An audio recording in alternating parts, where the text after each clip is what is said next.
دانت، خاد، خجلی، fungal infection, ان تمام بیماریوں سے اگر آپ پریشان ہیں تو گھبرائیے مت، ہمارا آیورویدک پاؤڈر استعمال کیجیے اور زندگی بھر دعا دیجیے۔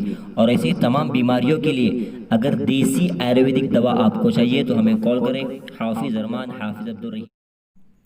السلام علیکم ورحمۃ اللہ وبرکاتہ۔ ناظرین، استقبال ہے آپ کا وائرل نیوز انڈیا میں۔ دوستو، آپ ہمارے چینل کو سبسکرائب کر دیجئے، بیل آئیکن کو دبا دیجئے۔ ناظرین، دو بڑی خبریں لے کر ہم آپ کے سامنے آئے ہیں اور آپ سے گزارش ہے کہ اس خبر کو اخیر تک دیکھیں۔ اسد الدین اویسی کی آل انڈیا مجلس اتحاد المسلمین AIMIM نے حالیہ اختتام پذیر بہار اسمبلی انتخابات میں عظیم اتحاد کے کھیل کو خراب کر دینے کا الزام ہے۔ بہار اسمبلی انتخابات کے نتائج کا اعلان کے بعد سیاسی حلقوں میں یہ بحث جاری ہے کہ اویسی کی پارٹی نے عظیم اتحاد کو بڑا نقصان پہنچایا ہے۔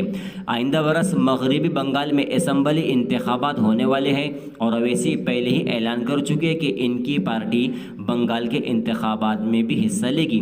ایسی صورتحال میں بہت سے لوگوں نے اس خدشے کا اظہار کیا ہے کہ بہار کی طرح بنگال میں بھی مسلم ووٹوں کی تقسیم کر کے MIM BJP کو فائدہ پہنچائے گی۔ انہی خدشات اور الزام کے جواب میں اسد الدین اویسی کی پارٹی MIM کی قیادت نے مغربی بنگال کی وزیر اعلیٰ ممتا بنرجی کو آئندہ انتخابات میں BJP کو روکنے کے لیے کانگریس AIM اتحاد کے لیے کھلی دعوت دی ہے۔ میڈیا سے MIM کے قومی ترجمان اور پارٹی بنگال کے نگران عاصم وقار نے کہا کہ ہماری قیادت BJP کا مقابلہ کرنے کے لیے کانگریس سے معاہدہ کرنا چاہتی ہے۔ 2019 کے لوک سبھا انتخابات کے نتائج سے یہ واضح ہے کہ کانگریس اس بار BJP سے مقابلہ نہیں کر سکے گی، لہٰذا ہمارے رہنما اسد الدین اویسی کانگریس کے ساتھ اتحاد چاہتے ہیں۔ اب یہ فیصلہ ممتا بنرجی کو کرنا ہے۔ اگر وہ اتحاد کے لیے تیار ہے تو پھر ان کا خیر مقدم ہے، ورنہ MIM بنگال کے انتخابات اپنے طور پر لڑے گی۔ ہم مغربی بنگال کی ہر نشست پر امیدوار کھڑا کرنا چاہتے ہیں۔ جلد ہی ہم نشستوں کی تعداد اور ان حلقوں کے ناموں کا فیصلہ کریں گے جہاں سے ہمارے امیدوار انتخابات میں حصہ لیں گے۔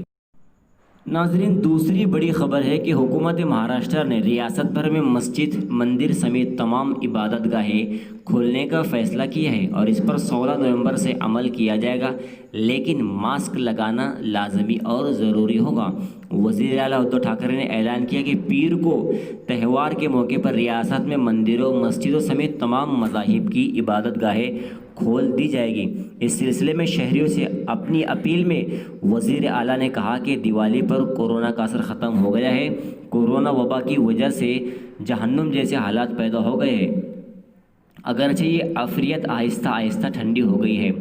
خدا ہمارے ساتھ تھا، لیکن اب حکومت نے تہوار کے موقع پر مندروں، مسجدوں سمیت تمام عبادت گاہوں کو کھولنے کا فیصلہ